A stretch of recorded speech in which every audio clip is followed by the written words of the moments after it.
আসলে এখনো কাউন্ট করি নাই, বাট সত্যি কথা অনেক অ্যাওয়ার্ডই পেয়েছি এবং আমার যে শেলফটা ওটা আরেকটা বানাতে দিয়েছি, কারণ এখন আর আগেরটা হচ্ছে না। আমার তো একটা টিম আছে আলহামদুলিল্লাহ, ওরা দে আর ভেরি অ্যাক্টিভ মাশাল্লাহ। আমার আসলে এটা আমার ক্রেডিট না, আমার টিমের ক্রেডিট।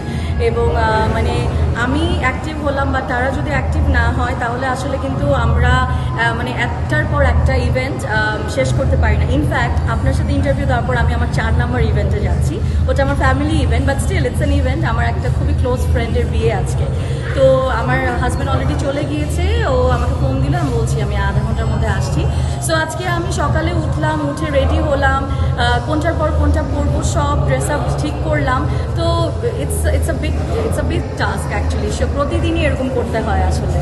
খুবই ভালো লাগছে এবং এভরি টাইম যখন অ্যাওয়ার্ড পাই সবসময় আপনাকে বলি আমার ভালোই লাগে, এবং যখন যে কষ্টটা করছি এই কষ্টটা যখন সম্মান জানানো হয় তখন ভালো লাগে। আপনারা দেখেছেন আমি কিন্তু অনেক বছর ধরেই ঢাকার বাংলাদেশের বাইরে বিভিন্ন জায়গায় ব্র্যান্ড প্রমোশনের কাজ করেছি, এবং ওটার জন্যই কিন্তু আমি বেশ কয়েকবার ইন্টারন্যাশনাল ব্র্যান্ড প্রমোটার হিসেবে অ্যাওয়ার্ডটা পেলাম।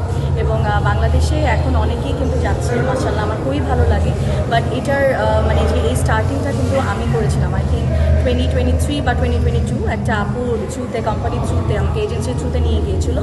এবং এরপর যে শুরু হলো, এরপর আমার দেখা যায় যে মালয়েশিয়া, থাইল্যান্ড, ইন্ডিয়া তো তখন বন্ধ এখন, তো আমার অনেক ব্র্যান্ড প্রমোশনের কাজ করা হয়। সো ভালোই লাগে। আজকের অ্যাওয়ার্ডটা সহ আসলে কতগুলো অ্যাওয়ার্ড জমলো জীবনে? এটা ইন্টারেস্টিং কোয়েশ্চেন, বাট আমি আসলে এখনো কাউন্ট করি নাই, বাট সত্যি কথা অনেক অ্যাওয়ার্ডই পেয়েছি এবং ভালো লাগে যখনই অ্যাওয়ার্ড পাই। এবং জাস্ট এটাই বলবো যে এখন আমার যে শেলফটা ওটা আরেকটা বানাতে দিয়েছি, কারণ এখন আর আগেরটা হচ্ছে না।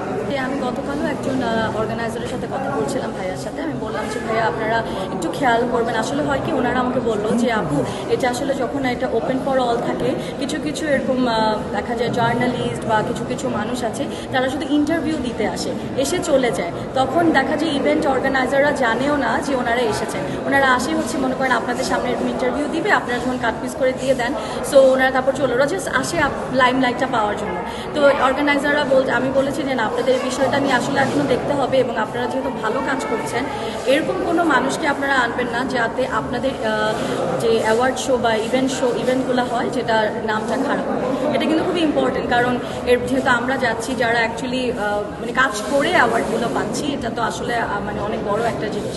মানে আমার পেজে গেলেই দেখা যায় আমি কত কাজ করছি বা যে অ্যাওয়ার্ড পাচ্ছি, বাট কারো কোনো কাজ নেই, যারা কেউ সোশ্যালে আমরা বলছি কোনো কাজ নেই বাট অ্যাওয়ার্ড পরে অ্যাড পাচ্ছে, এটা তো ভিতরে দেখা যায় যে হতে পারে অথবা কোনো পার্সোনাল খাতির হতে পারে, লাইক থাকে না যে ফ্রেন্ডশিপ থাকতে পারে, যে না আমি চিনি অ্যাওয়ার্ডটা দিয়ে দিই, এরকমও কিন্তু অনেক সময় হয়ে যায়। কিন্তু আমার মনে হয় সম্মানটা যার যোগ্য তাকেই দেওয়া উচিত, এটাই আমি বলবো।